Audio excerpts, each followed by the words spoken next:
Property purchase ಮಾಡ್ತಿದ್ದೀರಿ ಅಂತಂದ್ರೆ sale agreement ಬಗ್ಗೆ ಕೇಳೇ ಇರ್ತೀರಿ. ಸೇಲ್ ಅಗ್ರಿಮೆಂಟ್ ಅನ್ನೋದು ಒಂದು ಲೀಗಲ್ ರಿಕ್ವೈರ್ಮೆಂಟ್ ಅಂತ ಅಲ್ಲ, ಆದ್ರೆ ರಿಯಲ್ ಎಸ್ಟೇಟ್ ಅಲ್ಲಿ ಆಗ್ಲಿ ಈ ರೀತಿ ಪ್ರಾಪರ್ಟಿ ಪರ್ಚೇಸ್ ಮಾಡೋದ್ರಲ್ಲಿ ಜನ ಇದನ್ನ ಫಾಲೋ ಮಾಡ್ಕೊಂಡು ಬಂದಿದ್ದಾರೆ. ಏನಕ್ಕಂದ್ರೆ ಒಂದೇ ಸತಿ ಲಕ್ಷಾಂತರ ರೂಪಾಯಿ ಕೋಟ್ಯಾಂತರ ರೂಪಾಯಿ ಒಂದೇ ಪೇಮೆಂಟ್ ಅಲ್ಲಿ ಕೊಡೋದು ಬೇಡ ಅಂತ ಮುಂಚೆ ಪ್ರಾಪರ್ಟಿನ ಸೇಲ್ ಅಗ್ರಿಮೆಂಟ್ ಅಂತ ಹೇಳಿ ಅರ್ಧ ಪೇಮೆಂಟ್ ಅನ್ನ ಕೊಟ್ಟು ಬುಕ್ ಮಾಡ್ಕೊಳ್ತಾರೆ.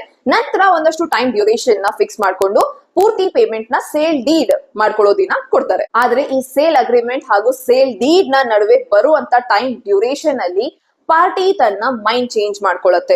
ಬೇರೊಂದು ಥರ್ಡ್ ಪಾರ್ಟಿ ಹೆಚ್ಚಿಗೆ ದುಡ್ಡು ಕೊಡ್ತೀನಿ ಅಂತಂದಾಗ ಈ ಪಾರ್ಟಿ ಪ್ರಾಪರ್ಟಿ ಸೇಲ್ ಮಾಡೋದಿಲ್ಲ ಅಂತಾನು ಸಹ ಹೇಳ್ತಾರೆ. ಹಾಗಿದ್ದಾಗ ಆ ಪ್ರಾಪರ್ಟಿನ ಖರೀದಿ ಮಾಡೋದಕ್ಕೆ ಆಲ್ರೆಡಿ ಅರ್ಧ ಪೇಮೆಂಟ್ ಕೊಟ್ಟಿರುವಂತ ಪಾರ್ಟಿ ಏನ್ ಮಾಡೋದು? ನೀವೊಂದು ಲೀಗಲ್ ನೋಟಿಸ್ ಅನ್ನ ಸೆಂಡ್ ಮಾಡಬಹುದು ಆ ಪ್ರಾಪರ್ಟಿ ಓನರ್ ಗೆ, ದಟ್ ನಾನು ಫುಲ್ ಪೇಮೆಂಟ್ ಮಾಡೋದಕ್ಕೆ ರೆಡಿ ಇದ್ದೀನಿ ಅಂಡ್ ನೀವು ನಿಮ್ ಪಾಲಿನ ಈ ಕರಾರನ್ನ ಪೂರ್ತಿಗೊಳಿಸಿ ಅಂತಂದ್ರೆ you perform your part of the contract ಅನ್ನೋದು. ಇದಕ್ಕೆ ಆ ಪಾರ್ಟಿ ಒಪ್ಲಿಲ್ಲ ಅಂತಂದಾಗ ನೀವು